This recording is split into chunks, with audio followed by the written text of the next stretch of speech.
Hello, everyone. Welcome to this week's webinar with our guest teacher, Martin Aylward. You probably haven't seen my face yet before, but you've certainly heard my name. I'm Jake, and I'm the technical producer of this course, and I'm filling in for Mark and Catherine this week, who couldn't be here. So before I get into the introduction, can you just give me a little message in the chat letting me know that you can hear me okay? Yeah. Hi, Jamie. Okay, great. Good. So good, yeah, it's nice to see you, and I also introduce myself to all of you. And it's a pleasure for me to introduce Martin Aylward this week, who's actually a colleague and a friend of mine. He's one of the co-founders of Realize and Worldwide Insight, online platforms that are put together for online spiritual teachings. And Martin has been involved in meditation for the last 2 decades plus, I think, Martin. And his main interest is really in the integration of meditation and contemplation into daily life. And one of his workshops that he's done in terms of that integration was called Work, Sex, Money, Dharma. So he's done that both as an in-person workshop and retreat, and also as an online course as well. He's also done a course on the inner critic called I See You Mara, From Inner Critic to Inner Freedom. And that's really going to be the main theme of his webinar this evening. So I'd like to hand it over to you, Martin, and thanks for being with us today. Nice. Okay. Thanks, Jake. And hello, everyone. Nice to be here. And I've been hearing good things about the course, and particularly about the level of engagement with it. So I'm very glad just to hear that you're all, participating so fully and getting so much out of it in that way. So yeah, hello to wherever you are. I'm currently in Brooklyn, New York. I just finished teaching a retreat in upstate New York, and then also did some teaching in the city. And I go back to London tomorrow. I'm staying here with some friends in their rather fabulous home. So I'm aware that you may be in various places around the world and in various time zones. So good morning, afternoon, or evening, wherever you are. So the theme of this webinar, looking at what's sometimes called the imposter syndrome, right? The tendency to doubt ourselves, to feel ourselves somehow unable to, or not up to the task or the vision or the capacity for what we want to do in life. And I really want to just open up that structure and see what it's like. I want to speak about what it is, about how it operates, about how we can really explore it and understand it, and then fourthly, how we can actually get free of it, get some space around it. So I also want to make as much time as possible to really interact with you around those. So I'll try to cover those 4 areas and leave plenty of time for us to really explore together. And as I look at this stuff, I don't want to speak about it just in an abstract way. I want to speak about it in such a way as you can hopefully recognize what I'm speaking about in your own experience. And so for that, I want to ask you to kind of attend with a real fullness of listening, right? And what that means, that's an embodied listening, right? So that you're listening not just to my words, but you're listening really, most primarily, in fact, to your own experience. You're listening to whatever dots might get joined up. You're listening reflectively, so that if things that I say ring a bell or ring true, either in a helpful way, sometimes maybe in a painful way, like, oh yes, it's like that for me. But you can really use that recognition and reflection as part of your work with this, right? So hopefully that listening will become clear as we go on, and we'll have plenty of chance to explore. So, firstly, what it is, the imposter syndrome, which really is, it's a psychological structure. And whatever name we give it, the superego is a common psychological term for it, the inner critic, the inner judge, etc. It's that psychological structure, basically, of how the self talks to the self about the self. Right? And it's essentially an evaluative structure. It's how we measure ourselves, which involves evaluation, judgment, comparison to others, etc. And we do that in three primary ways. Right? We maintain the evaluation of the self in either just the inner loop, self talks to self about self. Oh, I'm so ...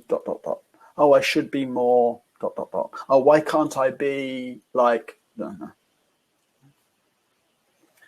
And then it also does it self in terms of towards other. So we're judging others. Oh, she's so like this, or he's such a ... But even though it's about the other, it's always actually, if we really look at it and feel into it, we're always, why we're invested in how she is, what they're like, is because it's compared to me.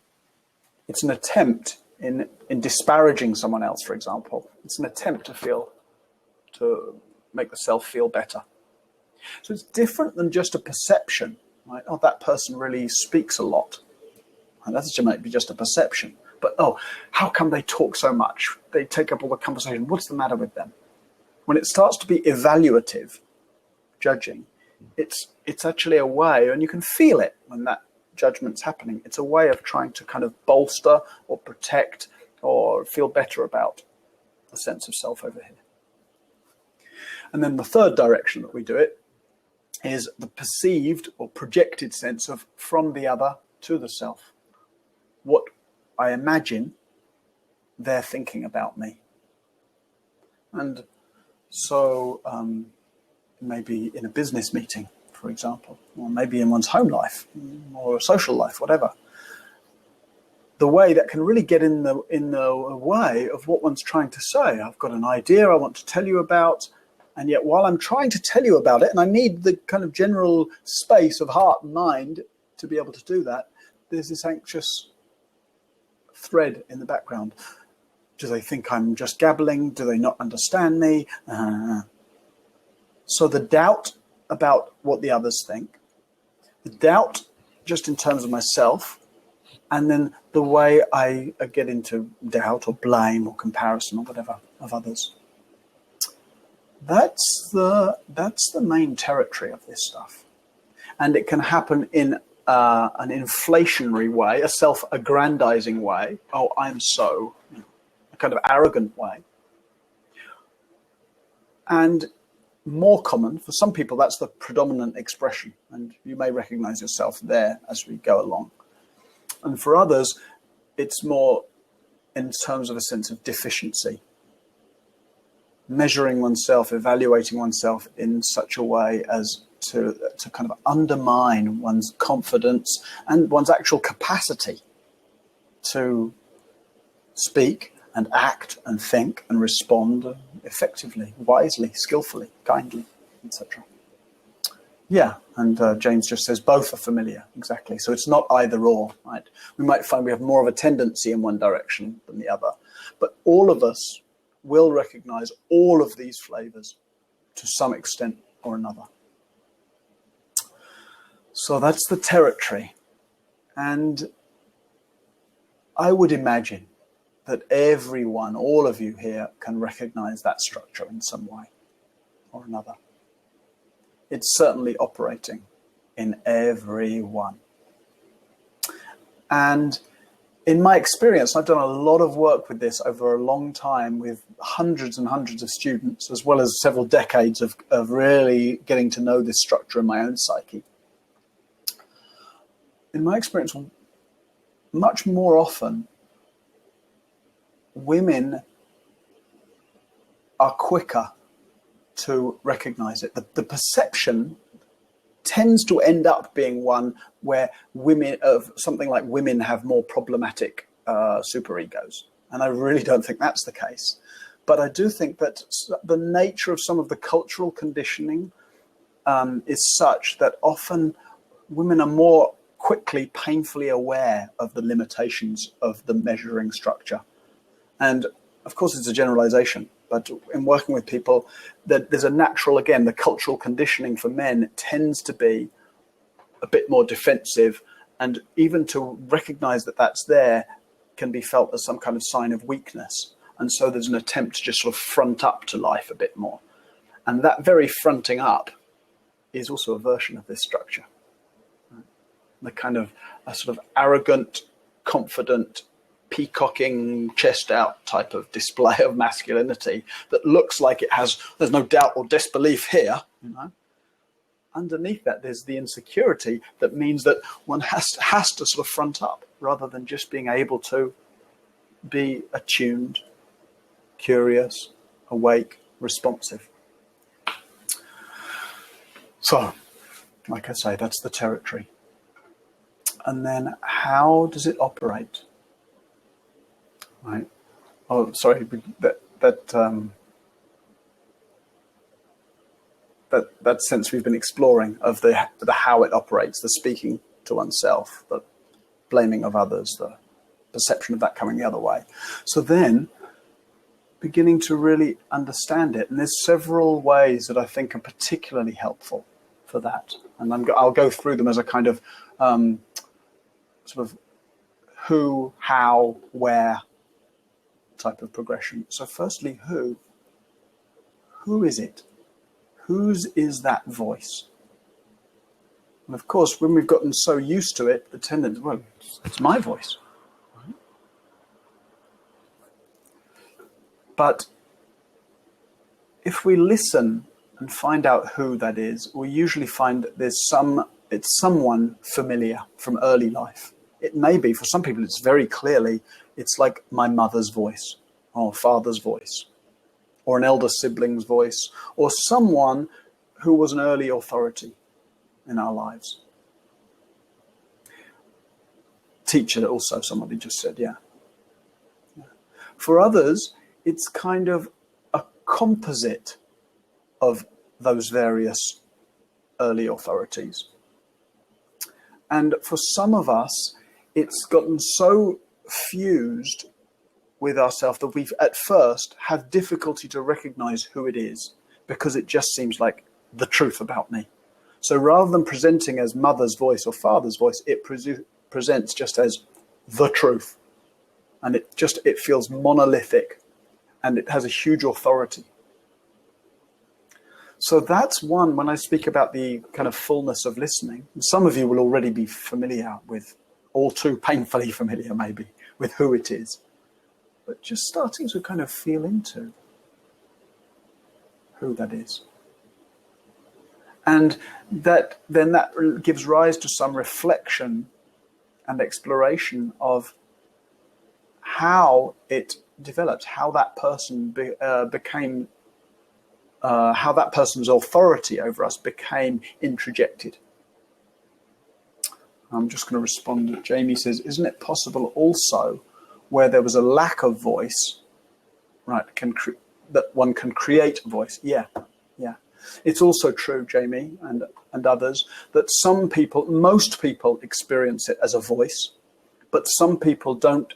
They experience it more as an atmosphere, right? And particularly that might be the case if people grew up in an environment where a very dysfunctional relationship between the adults around, where there was an atmosphere of uneasiness or an atmosphere that felt condemning or unsafe in some way, that just the atmosphere of there's something wrong with me. You know, the way children tend to interpret things as if they're their fault. If mother's angry, it must be my fault, etc. So for some people, there's an atmosphere of shame or an atmosphere of wrongness, etc.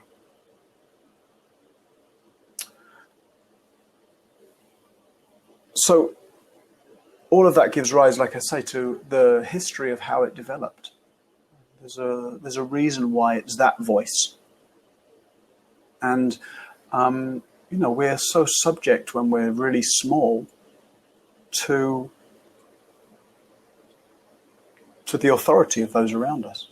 So if somebody's consistently giving us a message, right, that you're stupid, for example, or you're wrong, or you're bad, or you're naughty, that sounds like the truth to us. And that gets introjected in that way. And it can equally happen even if the message that we're getting is broadly encouraging. Right? Come on, you're a clever girl, you can do that. But if that message, if we consistently told, come on, you're clever, you can do that, but the inner feeling is, I can't do that, then that also can easily give rise to something wrong with me. I'm supposed to be clever. Mother says I'm clever, or father or teacher says I'm clever. And so some of us may have felt we got broadly attuned, constructive, helpful parenting or early authority input. Some of us may have gotten very disruptive, inadequate, even abusive early parenting or authority input.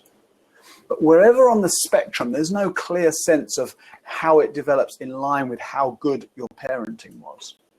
But all of us, in various ways, to various extents, took that early authority as part of a very classical, just psychological evolution and basically internalize it, introjecting. Margaret says, different voice depending on circumstances. Yeah. And Rachel's also recognizing that sense of fault, right? The atmosphere of tension that gave rise to that. Needed to walk carefully. Yeah. So some of you either know that already or are recognizing it, feeling it as we go through. So then the next question is, how does it show up? And really getting to know that. And there isn't a single how, but getting to know it. And the reason we're going through it in these ways is that the more we get to know it, the more we're able to see it for what it is. Oh, it's that doubting voice. It's that judging voice. It's that comparing voice. It's that psychological structure, rather than it's the truth about me. It's the familiarity with it over decades, basically, that make it seem the truth about me that's so painful. The freedom from this structure is when we see it's just a psychological introject. It isn't the truth. So the how then. Some people experience it angrily, blaming. Oh, you're so, you drop something. Oh, you're so clumsy. It's a pretty painful way to treat oneself if one's dropped something. Dropping something doesn't mean something about you, about how you are kind of existentially. It just means you dropped something. Some people might experience it kind of naggingly, like just ongoing in the background. Oh, dear, look at the way you're doing that. Oh, what's the matter with you? Oh, you really should slow down more. If you were really, blah, blah, blah. And of course, the tone that we notice often feeds into the first question, the who it was that the introject came from. Other ways, and these are broad brushstrokes. These are just some examples, basically to help you connect with your own. Some experience it imperatively, right?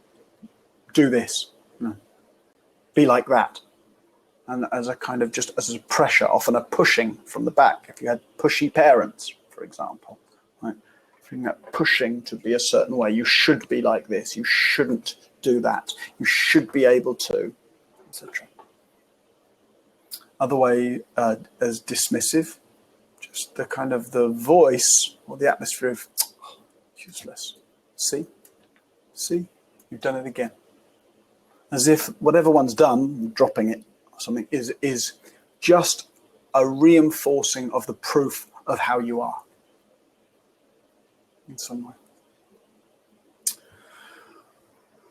Shame, particularly for those who experience the structure as an atmosphere rather than as a voice, just a sense of shame, of a fundamental feeling of wrongness.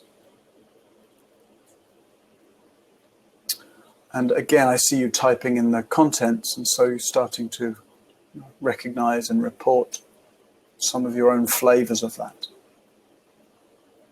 Right. Yeah, that's that painful statement that someone's just typed. I only hit you because I love. It's a common justification from parents, right, for various forms of punishment. And so if that's the repeated message, and even though we might do that in slightly different ways, we end up treating ourselves badly because we were told that that was what was good for us. So, it's painful to look at this material. It's painful when we really start to wake up actually to how badly, how poorly we're treating ourselves, speaking to ourselves, judging ourselves. And even though we do that outwardly as well, we're actually never as harsh, really, with others as we are consistently with ourselves. Often when I teach meditation retreats, I say to people, imagine if at the end of the day or of the week of practice, imagine if you were to go up to any of the people you've been sitting with this week and say, oh, you didn't seem very good at meditation. Right? You seem to be fidgeting a lot. Your mind was all over the place. A waste of time you coming. Don't know why you bothered showing up. Can you imagine?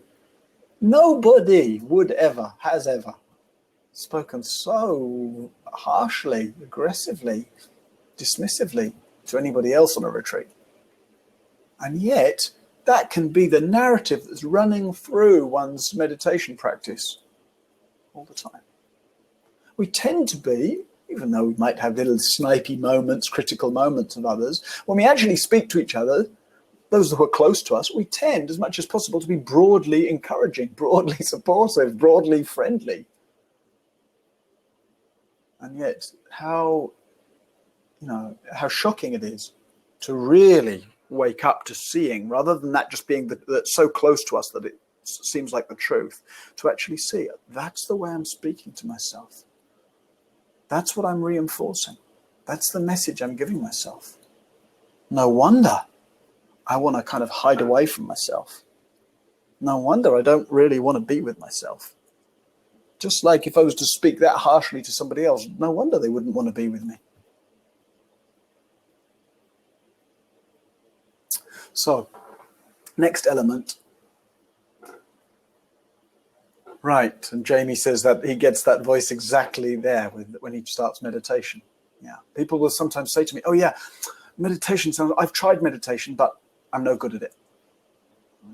Wow, and that's that. One sat down, one's had some idealized view, right? An evaluation, a judgment of how I should be, and then which probably involves feeling very peaceful and expansive, and light coming out of your chakras, etc. And then that doesn't happen, and one's cut off all the possibility. And we're talking about meditation right now, but it could be in all kinds of spheres of life. Right? How do you feel when you don't succeed at something in line with your original expectations? The feeling of failure is a judgment. The expectation that I should be able to nail it, or I should be like some idealized comparison with somebody else. All that's just a setup. A setup that's giving the authority then to this particular psychological structure. So, another question. Where does it show up? Where does that structure live in your embodied experience? Where does the inner critic live? Where does the imposter show up? Freud called this structure the Über-Ich, the over-I, right? So that's obviously how Freud experienced it. And it's very common to experience it that way, as some kind of looming over self kind of presence. The over is important because it it seems to speak to us from on high. Right? When that voice, when that structure has the authority, it seems bigger than we are, just like parents and teachers were bigger than we were when we were small. So, and I see some of you were replying, but the where that I'm talking about right now is actually where in your field of experience, where in your bodily experience, rather than situationally. Right, solar plexus, yeah. So it can be some of the common ways. Over the top, and the sense of cowering, right? Which is when you experience it that way, it's a very clear sense of how much authority the superego, the Uber-Ich, seems to have.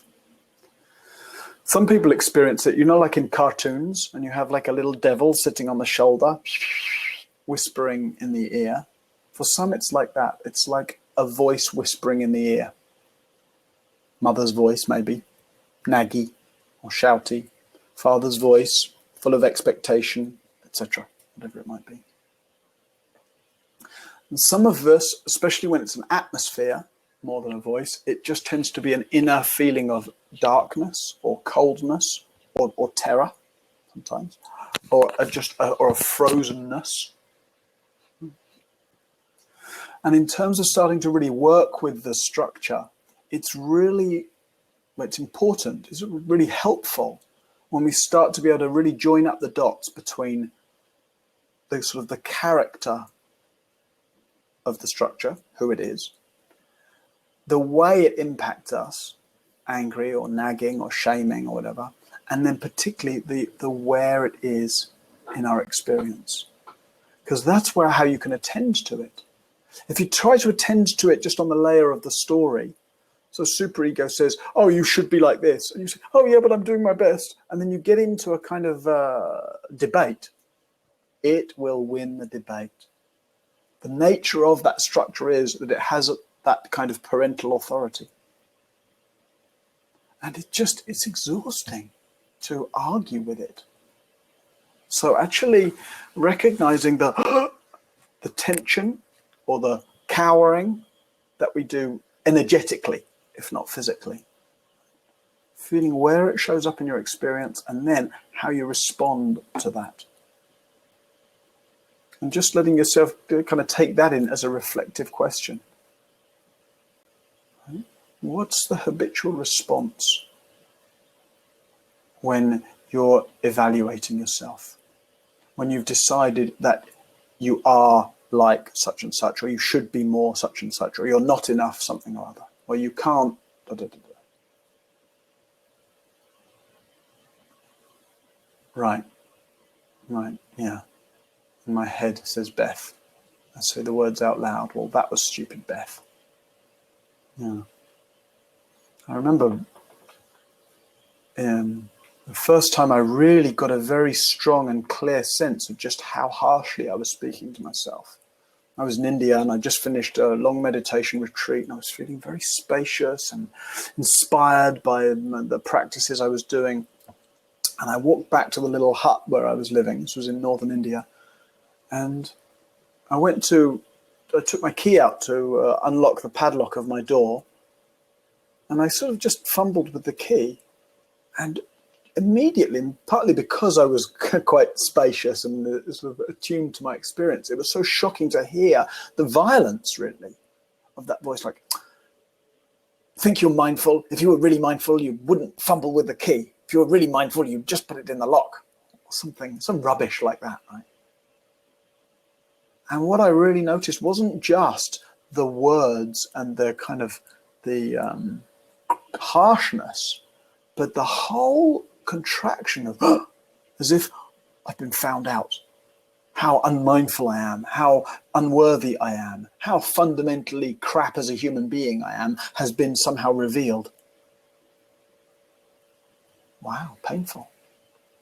And I could join up the dots in my own history as to where that had come from. But even though it was very painful, it was also the first time I really got the sense of, this isn't the truth. This is a habit of my mind. This is an introject from my history.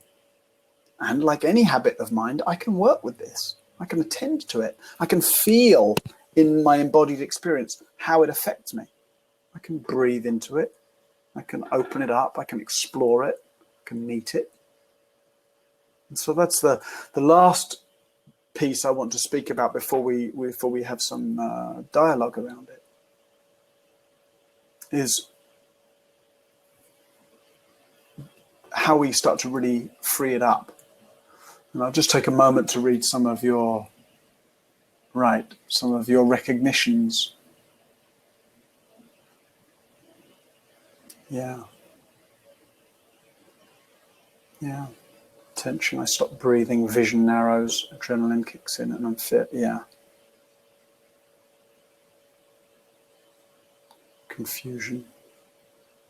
Fear of being found out is, yeah.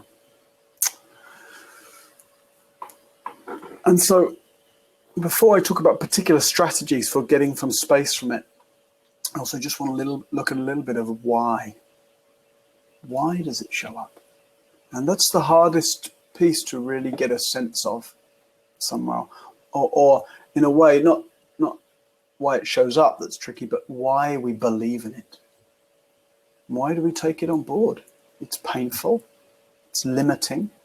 Even if it's the inflationary end of the spectrum, like, oh no, I'm really great. I'm the best at this. I'm the best one here, right? Which can definitely happen a lot too. It takes a lot of energy to keep that inflated sense going. And if you really look and feel into it, inside that inflated sense is the doubt that that's not actually true. If you really, really trust your capacity to do something, you don't need to make a big deal out of it.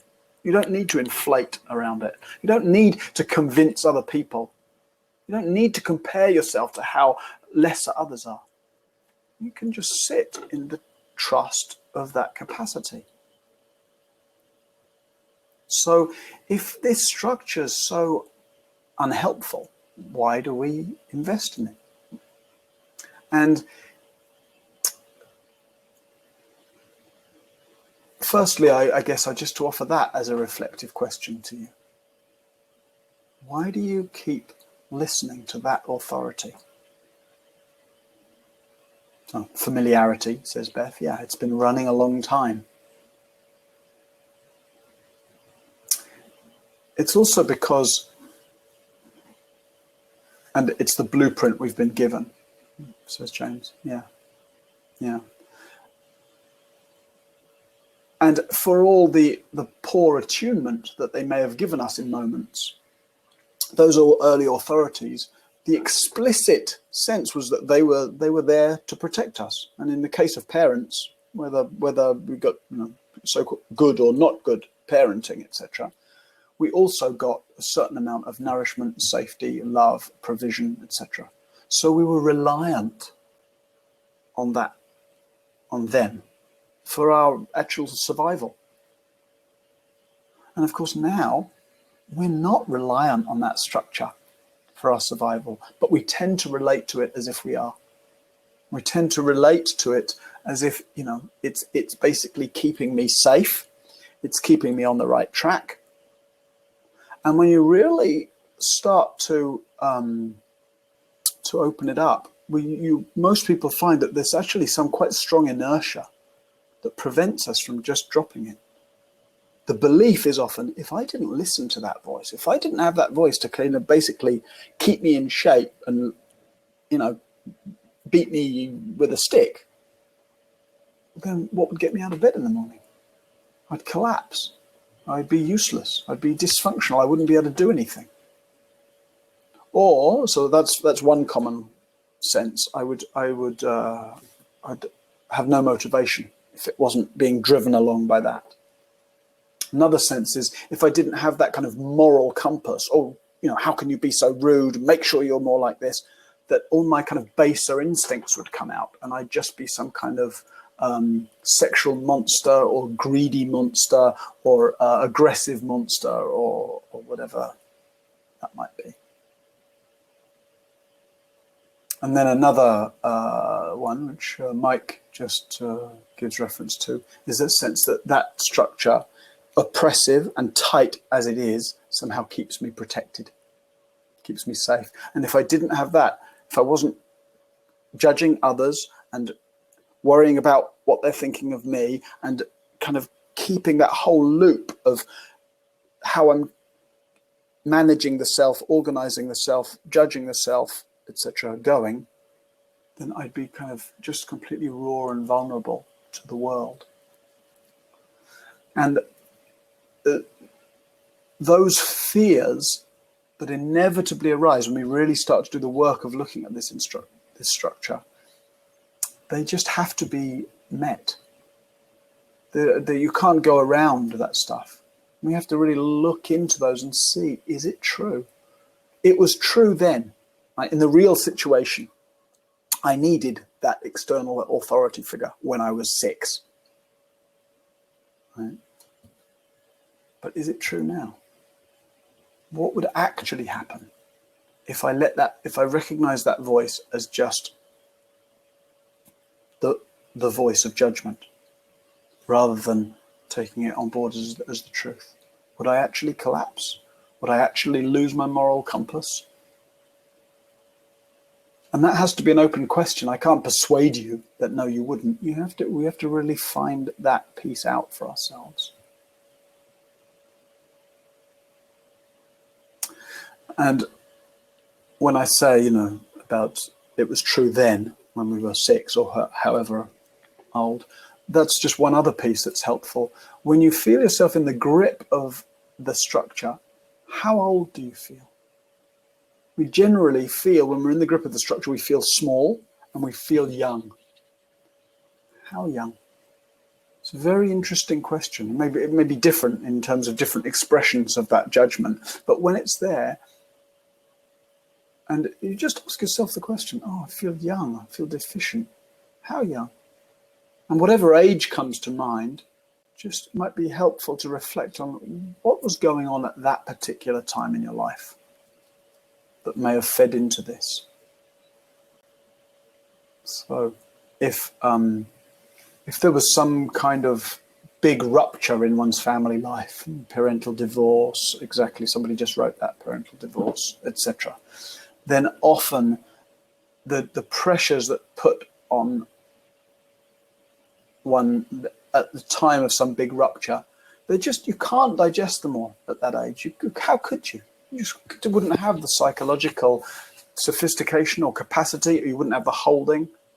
And the messier the rupture was, and the more pressure was put on the child, the more that tends to get kind of ossified. So finding out how young you feel in terms of an actual age in the grip of that structure is really helpful for understanding that. And I'm seeing a whole bunch of you, like particularly around divorce, a few of you in a row that just wrote about that. Right. Yeah. First experience of a teacher being angry with me. And that can be a shock if one's come from a kind of broadly loving and encouraging and sort of gently parented environment, and then suddenly at school there's some kind of maniac yelling at the kids. That can be a real shock at that age. Yeah. Right. Somebody else talks about moving home at a young age, and the way that can be somewhere where the kind of the development of a certain confidence and capacity can get frozen or blocked, we might say. All right. So then, last piece before we just open it up for some dialogue and exploration together, just some of the strategies for getting free of this. And I'm going to give a few helpful strategies, and they're sort of in order of efficiency. The first one is the most efficient, the most graceful, the easiest way to deal with this. But it requires a certain amount of grounding and presence and trust in oneself that develops over time, that develops as we get to know ourselves better and better. So I offer this one first, and there may be moments where this is enough, and there may be moments where it just isn't enough.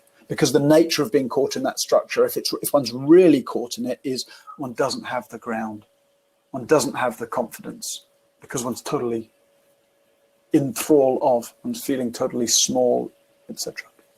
But if there's a certain amount of, you're familiar enough with your inner life, and you've started to really get to know the structure and how it appears, and you're not too fooled by it, then actually compassion, just seeing, oh, it's that poor old, it's that one again, that poor, harassed, stressed out inner critic one, the one that's got a terrible job of having to constantly show up and moan and complain and judge and measure and evaluate, and oh, poor guy. And sometimes we're able to just see the structure like that. This is the structure in the Buddhist tradition where the inner critic is known as Mara. Mara means the beater or the killer. And whenever he shows up, first of all, the Buddha gets in a real mess, like pre-awakening. But the structure, Mara, continues to show up right up to the Buddha's death. So, the tendency to have a self-reflective dialogue going on inwardly is completely natural, even when mind is very, very freed up. But when the structure shows up, saying, for example, oh, now you're doing really well, you've got loads of followers, you should get them to build big statues of you. Right? So, that's the self-aggrandizing voice, right? And the Buddha just says, I see you, Mara. I see you, Mara. It's a very powerful statement. Right? It's just that simple. I'm not taking this as the truth about me. I'm just recognizing it. It's just judgment. It's just doubt. It's just inflation. It's just that old habit of the past, of a way of speaking to myself that I don't have to take on board. The feeling in that moment is actually a kind of love, compassion. You care for that poor old, that poor old structure that's still decades later trying to get some mileage out of judgment. And when it's really seen through and met like that, it can't sustain. It's seen and it loses its power. So that's the most efficient. But hey, like I say, that might not always be possible. So then some other strategies that are helpful, but that still need a certain amount of ground and presence. One is actually exaggeration. Like you notice yourself with that view. Oh, I'm such an idiot for doing that. And you say, oh, hello, Mara. Right? There's the inner critic. Oh, you've really got something to say. Knock yourself out. And then you let it sort of rant and rage. Yeah, you're totally stupid. You never do anything right. You're absolutely, until you can see the absurdity of it. You can see what a crazy caricature it is of you. And that's another way to help see through, just sort of burst the bubble of it until we're able to see, wow, it's so distorted, it's laughable. That's so distorted, it's laughable. So the kind of humor, exaggeration, if it has that naggy voice, just really letting it nag. Go ahead, nag away. Until it starts to look kind of crazed. And when we realize that it's crazed, I don't need to listen to a crazy person. That structure's crazed. So I don't need to listen to it.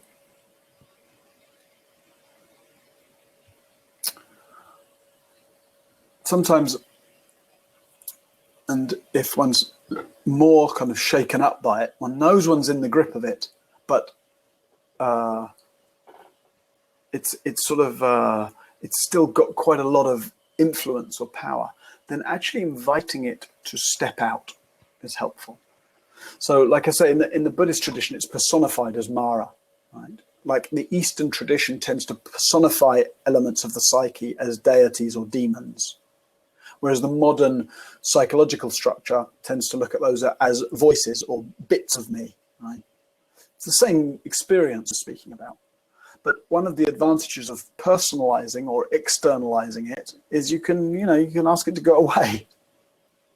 So sometimes in working with people, I'll encourage them to, when we're talking to them and I'm saying, oh, what's happening? And they'll recognize, oh, I'm starting to feel insecure or doubtful or stupid. Or and say, okay, well, let's just invite that structure to go outside and play in the garden. There's not room for him now, not room for her now. So it's like, oh, hi, Mara. Go and have a cup of tea while I actually work on this presentation that I'm doing, etc. And you can actively actually find ways to kind of clear the space in that sense. So I'm working on something I want to speak about in my work, or I'm working on something that I know I can do, but I feel a little, insecure, unconfident around it. So that might be true. I might feel a little unconfident because there's things I don't know yet, and I need to practice, and I need to research, and I need to train in some ways. So that just might be true. But having that undermining voice isn't going to help. So you sit down to do the training or the research or whatever, and you actively invite, right, somebody just said that. It's given her a name, Paulie, to go and put the kettle on. It's like, hey, Mara, right, you go and, play with your Rubik's Cube, and I'm going to do this training. And that sense of, clearing some space, getting her, him, it, them, off of your back in that way. And then up the far end of that, if there isn't much ground and one really feels like one's kind of frozen or taken over by that structure, then you actually need a much stronger and more emphatic kind of no. Fuck off, Mara. And you guys are students of Marx, so you have to be okay with the language thing, right? So actually, there's something potent about about using a strong expletive. Fuck off, Mara, because what you're doing is you're taking back the importance of that kind of strong back off, fuck off, no, and the gesture can also be helpful. Right? Either actually physically, no, or just energetically, that sense of fuck off. Because what you're doing is you're reversing the power dynamic. When you're caught in it, Mara seems big, like those early authorities, and I feel small and under the influence of. So to take back the power, fuck off is really helpful. Really helpful.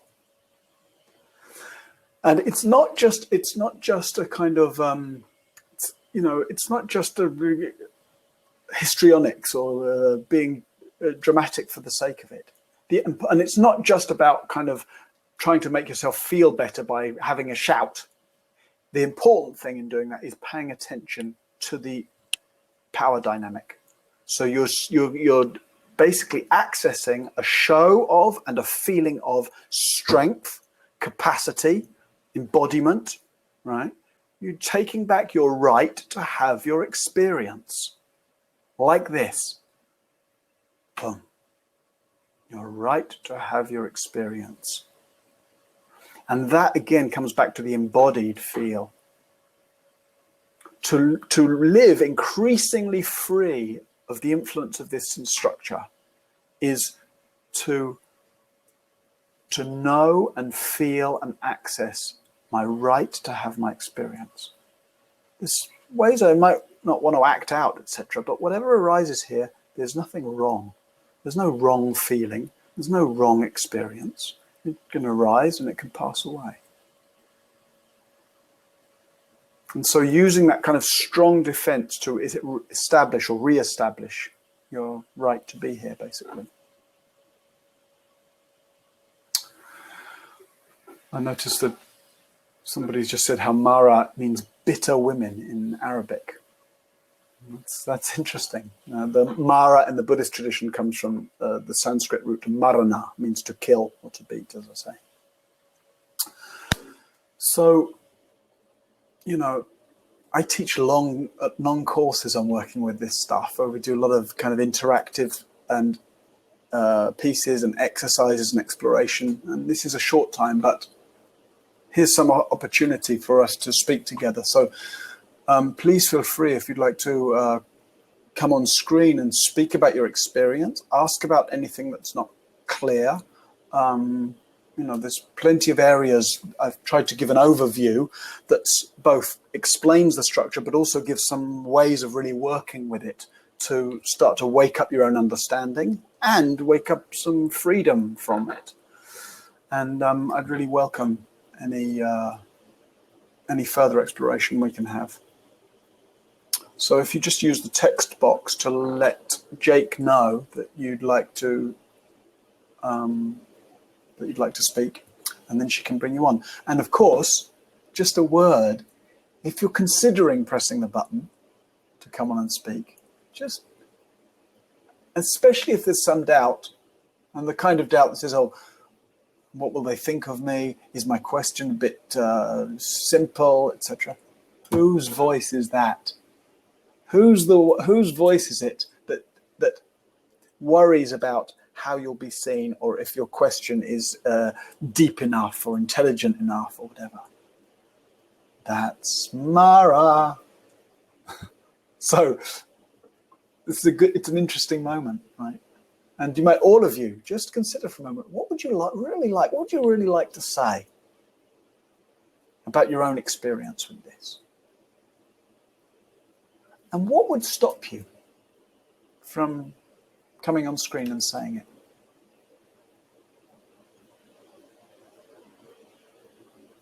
And whatever it is that you'd like to say, and whatever it is that would stop you from coming on and speaking about it, is that wise or necessary? Is it necessary to censor yourself? And that's, again, it's an open question. It may be something you'd like to say, and you think, oh no, it is wise to censor that. But I just want to kind of, again, bring some attention, not just to the content, but to the process behind it, and give you the opportunity to consider the coming forth. Because coming forth here to speak on screen with me, it's the same thing as coming forth in our life, coming forth in our work, coming forth in our relationships, coming forth in a way as to be seen and to say, well, this is who I am and how I am, and this is what's going on for me. And to have the kind of confidence and steadiness in oneself to let yourself have your experience, irrespective of how others might judge it or view it. How others might judge your experience has got nothing to do with your right to have it. And I would want to just hear Beth's comment.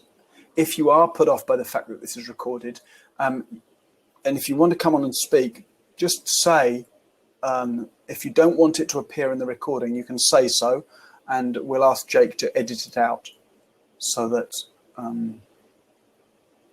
it won't stay there. It'll disappear completely. I'm noticing Shiri has just said, I take up too much space.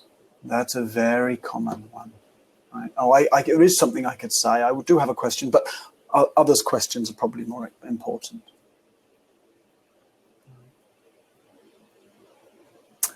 And Johanna's saying, I feel the need to dive in and explore my own experience. Would you have a short meditation or visualization? I do actually have a 20-minute video recording of a really great visualization meditation to do with getting space from Mara and establishing a sense of having allies. And let me see if I can find a way to post you a link to that meditation. Yeah. Of course, the other opportunity would be to do the month-long course with me on it, which will run in April or May next year. But I'll see if that meditation we can access and post for you.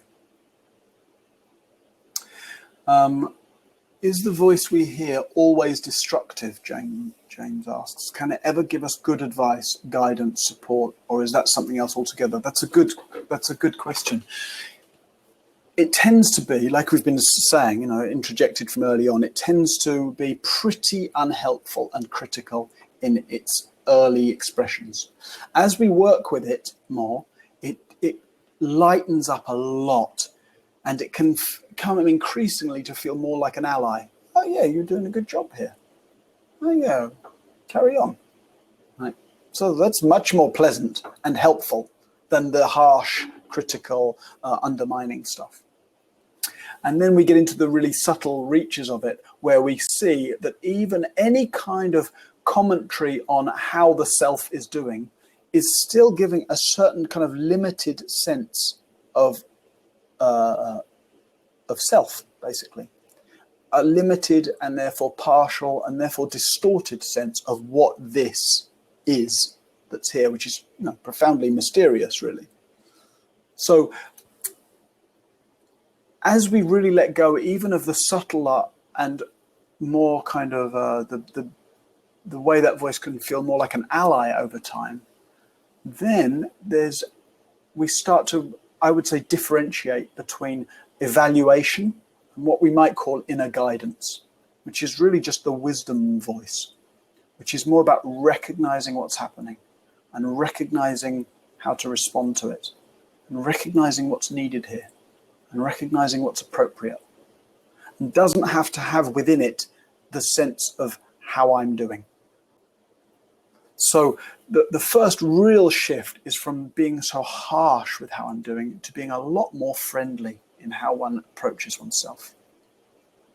And that makes a huge difference to how one shows up in the world, how one is in relationships, how one embodies and lives and expresses one's work and one's purpose. And then the further frontiers of that are that further transition from even looking at one's experience in terms of how I'm doing with it, and more in terms of just the kind of the immediate, mysterious kind of possibility that's going on constantly in what's happening now and how to respond. So there's a lot of questions here. Let me just read through them. Mike says, how can we find out about your course next year? It'll be run by Realize Media, which is what's running this course. And you can also just sign up to find out more at martinaylward.com, which is my website. Alice says, I have a constructive voice. I hear what my dad has said in the past. I miss his wise words as opposed to Pauline. Right. Yeah, so that's that difference in the first, right, where the access to something that's still evaluating, but that's friendly, supportive, encouraging, much, much more helpful. Jamie says, there's a resonance here with my purpose challenge. I haven't figured out enough yet, so not ready to speak. Right, wanting to be good so as to be recognized and feel special.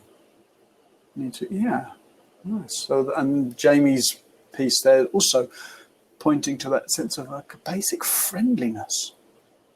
A friendliness towards the self. Friendliness isn't evaluative. That's a big difference, right? So one can flip between, oh, I'm so crap and I'm so great, but they're both evaluative. They're fundamentally judgmental.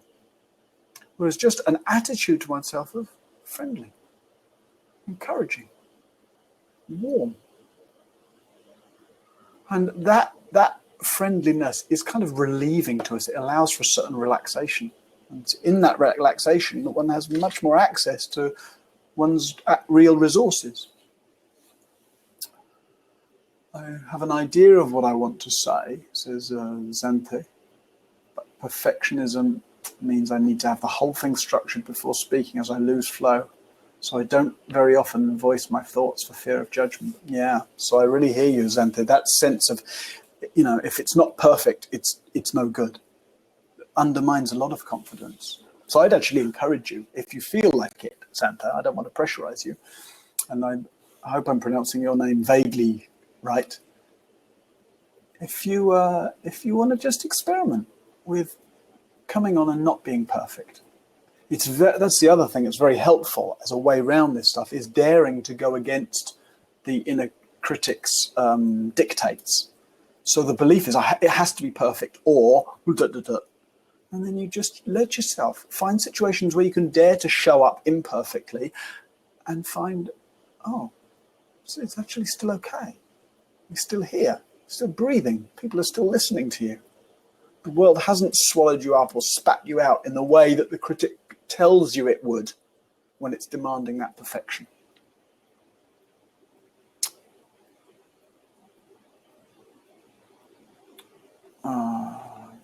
Johanna says, I notice there's always an important need under the judging words.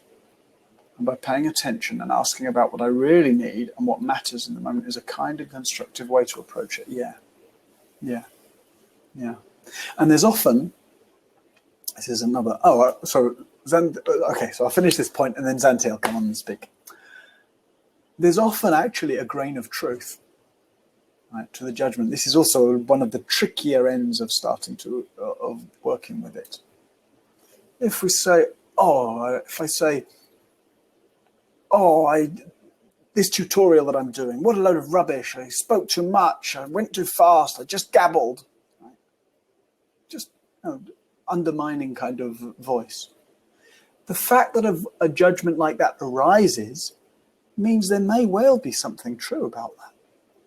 So it might be helpful, if that's what happens, for me to look back and say, oh, is that true? Could I have slowed down a little more? Would it have been helpful if I'd done something a little different? Right? But if you're looking at that with the judgment, it tends to kind of it's so painful to feel, oh, you're wrong, you're bad, you're stupid, that I can't learn from it. So there's a difference to skillfully reflecting. What might I have done there that was unskillful or unhelpful? How might I want to do it differently? Might I need to apologize to somebody if I said something that was foolish? Right? One's reflecting on how I am, but it's not evaluating the self. It's not judging the self. It's evaluating the activity. Right? Is there something I could do differently? And that's a very helpful way to make the difference. It's helpful, really helpful, to reflect on what I've done and said, on what I'm going to do and going to say, in a way as to see how wise and skillful it is. But if you're doing that through the lens of beating yourself up, there's no room for the other. Okay, so let's ask Jake if you could bring Zante on, and then we can explore a little bit together. So I think Jake will invite you, Zante, and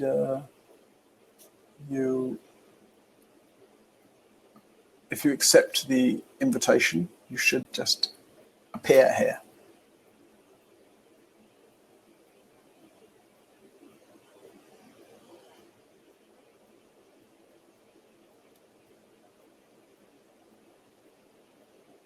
I wonder what's happening. Is there any way you can let me know what's going on? Okay. Accepted and connecting. Great.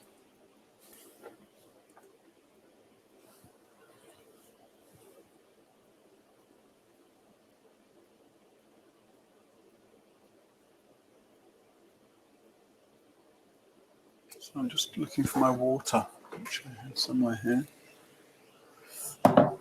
While we're waiting for...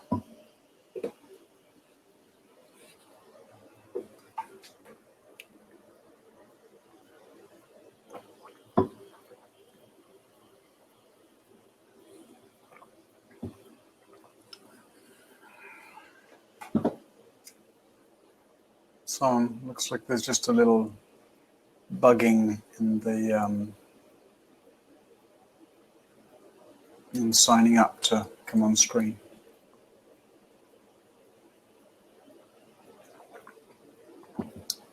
One of the ways, just while they're figuring this out, I'll just speak a little more about that last thing I said. One of the ways I think to discern about that, I tend to just discern between what I call remorse and guilt, right? So if you've, like we all do, if you've done or said something or acted in a way that you recognize, wasn't so kind, wasn't so skillful, wasn't so helpful, the remorse is really appropriate. That's how you learn from that. Looking back and feeling the impact. Wow, I think that was probably hurtful, what I said. I can see now when I reflect how I was acting out of such and such. And you feel the remorse. You feel it's painful. You feel like you want to make amends. Maybe you can, maybe you can't. Depends on the situation. But you're able to feel the remorse and act out of that remorse, either to learn from it, to do differently next time, or to go and make amends, apologize, etc. But guilt is the other thing. That's when you look back, same situation, you look back on it though through the eyes of the critic. You say, oh God, how could I be so, why am I I can't believe and then you basically punish yourself and you reinforce that view of I'm such a. So remorse is really helpful. Guilt is bloody useless.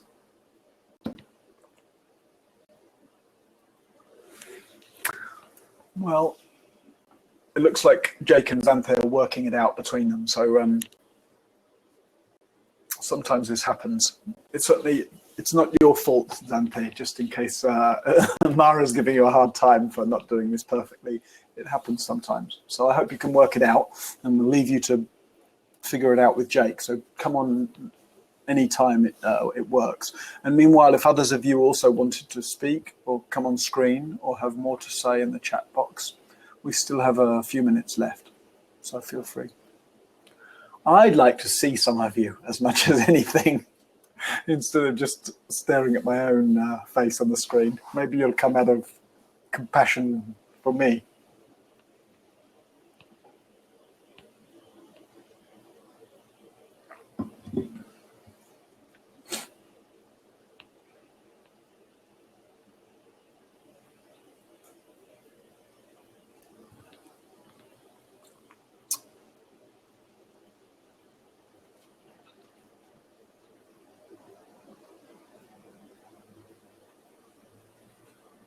Yeah, interested, Mike says, interested in the idea of Mara becoming an ally.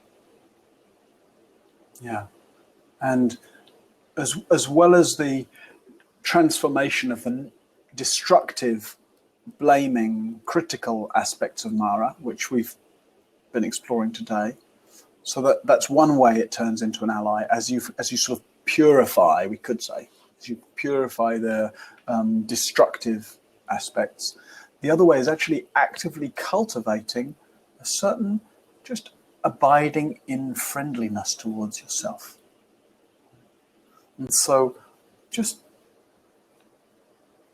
when you're sitting on the tube, or when you're walking in the street, or when you're sitting down to write an email, or whatever the activity is, just noticing the attitude, the tendency, especially those activities where they are those particular realms where Mara comes in. There are some realms of activity where the confidence is established.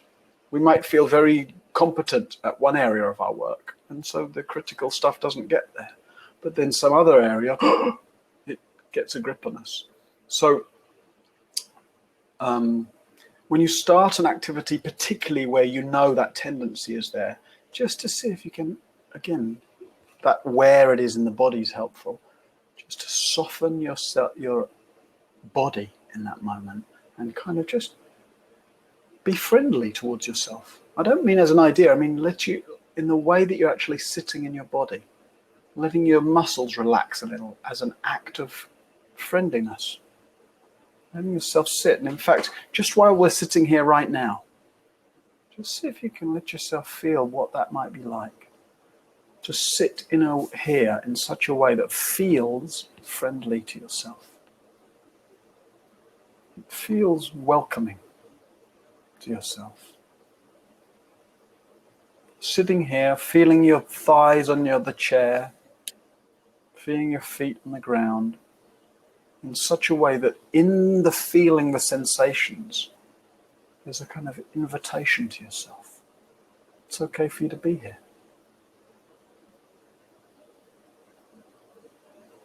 And what you're relating to isn't how you are or how you should be.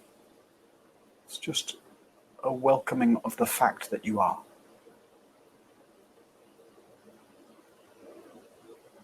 Welcoming the fact that you're here. You're here, and actually the whole universe is supporting you in being here. Because if it wasn't, you're not responsible for this, right? Heart beats, breath breathes, brain fires off synapses, consciousness is animated. You think you're doing all that? Right? This is the support of life. Life is being breathed through you. Life is keeping this body warm and moving.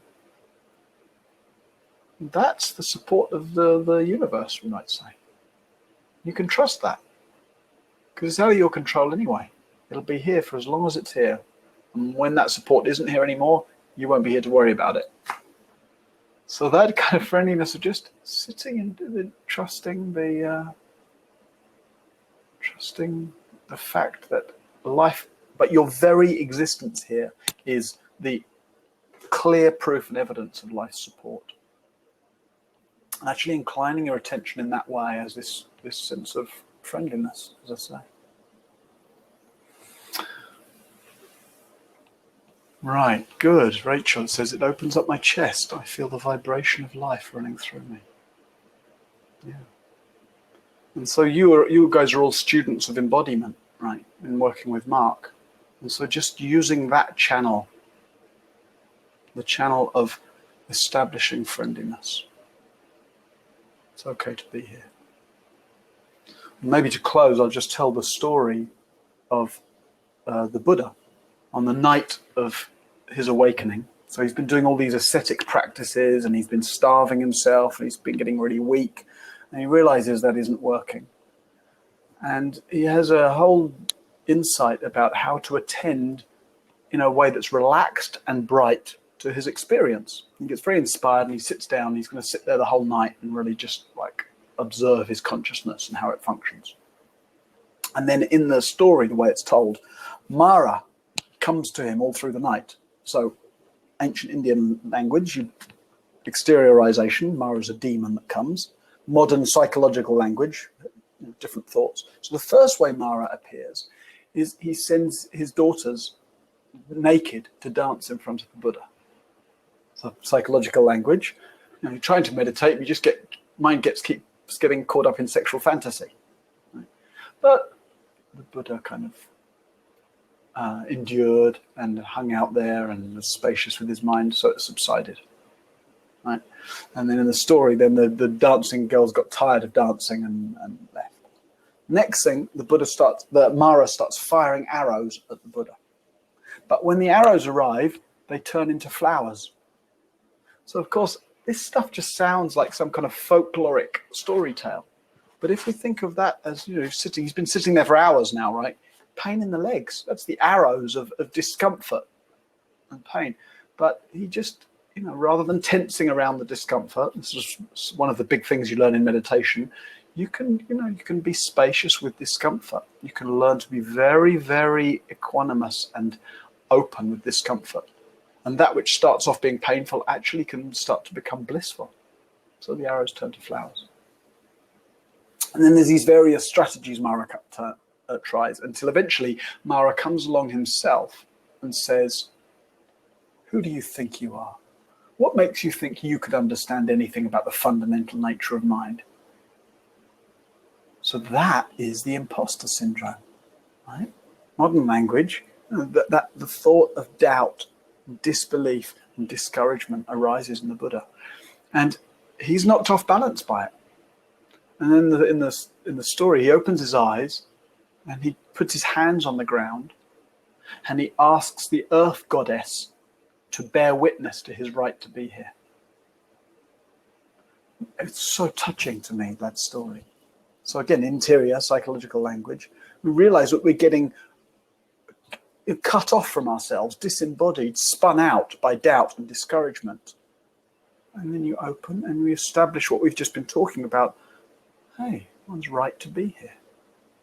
And it might be helpful to touch the ground if you like, or feel your feet on the floor. Feel the fact that there's a whole universe here. That life is supporting you. Oh.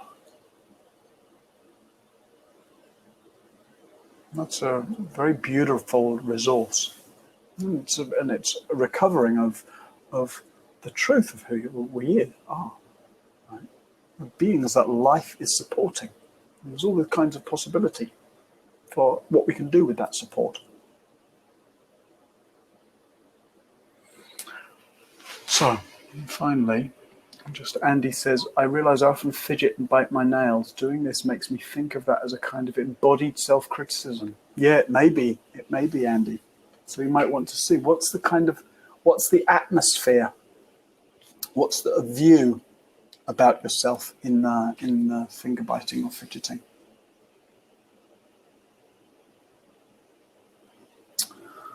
All right, friends. Well, Xanthe, I'm sorry we didn't get to speak, and that there was some sort of glitch with that. But I'm sure you can find plenty of other opportunities to show up imperfectly, gloriously imperfectly. One of my teachers once has this beautiful line. He says, real freedom of being is the absence of anxiety about imperfection. Liberation is the absence of anxiety about imperfection. So, friends, I wish you gloriously imperfect lives and the ongoing fruition of all you are and can be. And, I hope this course can continue to support all of that. I hope your wider lives really will continue to support all of that. I hope the expressions of your lives can really be of service to others as well as for your own fruition. And maybe I'll run into you one of these days on a retreat or on another webinar or on the long form month-long version of this course, which maybe Jake can post a little bit of information about if we have it already. It doesn't run till April next year. But in that course, we go into in a lot of depth and there's a whole community support. It runs a little similarly to this program, a little differently. Yeah. Good. Nice to read your words and appreciate your appreciation. So go well. Thank you. Bye-bye.